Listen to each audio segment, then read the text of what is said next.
शुक्रिया अदिति। तो हम इंटरनेशनल वेबसाइट्स पर अब एक नज़र डाल लेते हैं कि कौन कौन सी खबरें जो हैं वो यहाँ पर सुर्खियाँ बटोरती हुई नज़र आ रही है। अगर हम न्यूयॉर्क टाइम्स की बात करें तो यहाँ पर प्रेसिडेंट जो अभी अमेरिका के हैं जो बाइडन, जो कि आउटगोइंग हैं, उन्होंने जो अपने बेटे हंटर बाइडन को क्षमा दान दिया है उसका मुद्दा अभी भी बना हुआ है और यहाँ पर एक नाराज़गी जो है वो उसको लेकर जाहिर की गई है। अमेरिकी मीडिया में साफ तौर पर कहा गया है कि पूरा जो उनका स्टैंड था, जो उनका रुख था, उससे वो पूरी तरह से पलट गए हैं यहाँ पर और उन्होंने एकदम आखिरी वक्त में ये फैसला लिया है जिससे उनको बहुत ज़्यादा आलोचना का शिकार यहाँ पर होना पड़ रहा है। अगर हम दूसरी वेबसाइट की तरफ यहाँ पर नज़र डाल रहे हैं तो अल जज़ीरा में अगर हम देखें तो यहाँ पर इजराइल और पैलेस्टाइन की जो वॉर है उसको वो लगातार कवर कर रहा है और यहाँ पर एक बार फिर से उसने ये कहा है कि इजरायली फोर्सेज जो हैं उसमें 11 लोग जो हैं लेबनान में वो मारे गए हैं इसके हमले में, क्योंकि यहाँ पर पिछले हफ्ते ही युद्ध विराम जो है उसका ऐलान हुआ है, उसका पालन किया जाना था और इसमें यह भी लिखा हुआ है कि Israeli forces kill 11 people in Lebanon testing cease fire with Hezbollah के साथ जो युद्ध विराम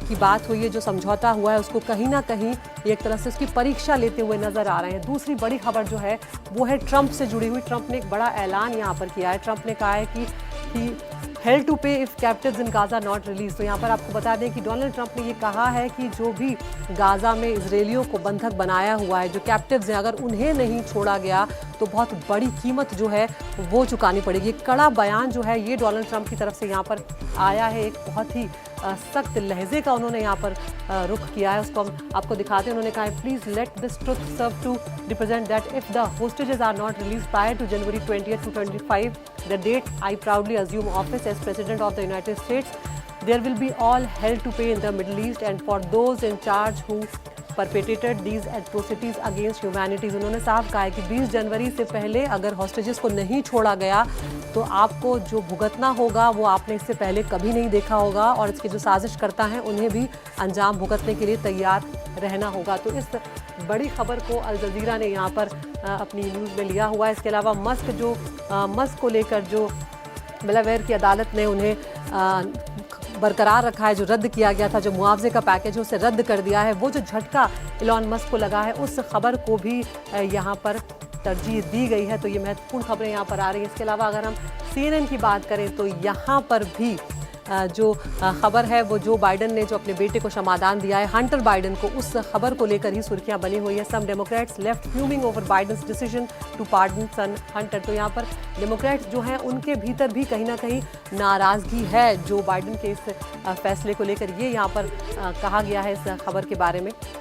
और भी कुछ खबरें जो हैं यहाँ पर विस्तार से दी गई हैं, लेकिन इस खबर को सबसे पहले इन्होंने तरजीह दी और कहा है कि किस तरह से भले ही बाइडन ये कह रहे थे लेकिन आखिर में कहीं ना कहीं अंदर के जो लोग थे, जो करीबी थे, उनको ये खबर थी कि बाइडन आखिर में जाते जाते ये फैसला ले लेंगे, जबकि उन्होंने कहा था कि वो कानूनी मसले में अपने बेटे के नहीं पड़ेंगे। इसके अलावा अगर हम यहाँ पर BBC की खबर की देखें तो किस खबर को यहाँ पर तरजीह दी है, तो यहाँ पर भी वही मामला है। अमेरिकी राष्ट्रपति की वो पावर जिससे उन्हें बेटे हंटर बाइडन के गुनाह माफ़ किए। तो यहाँ पर क्षमादान तो दे दिया है लेकिन अपनी शक्तियों के दुरुपयोग का आरोप भी जो बाइडन जो है अब उन पर लगता हुआ यहाँ पर नज़र आ रहा है। आपको BBC की ये खबर भी हम दिखा रहे हैं जिसमें ये कहा गया है कि अमेरिकी जो राजनीति है उसके दोनों ध्रुवों से आने वाले राष्ट्रपतियों ने अपने करीबियों को क्षमादान देने के लिए राष्ट्रपति पद के लिए विशेष पद का यहाँ पर अधिकार जो है उसका इस्तेमाल किया है। तो इन खबरों को यहाँ पर इस तरह से तरजीह दी गई है। और अगर हम यहाँ पर एक और खबर का रुख करें जो कि इस तरह से आ रही है, तो शांति सैनिक भेजे जाने के बाद ममता बनर्जी के बयान और भारतीय मीडिया पर बांग्लादेश ने क्या कहा है,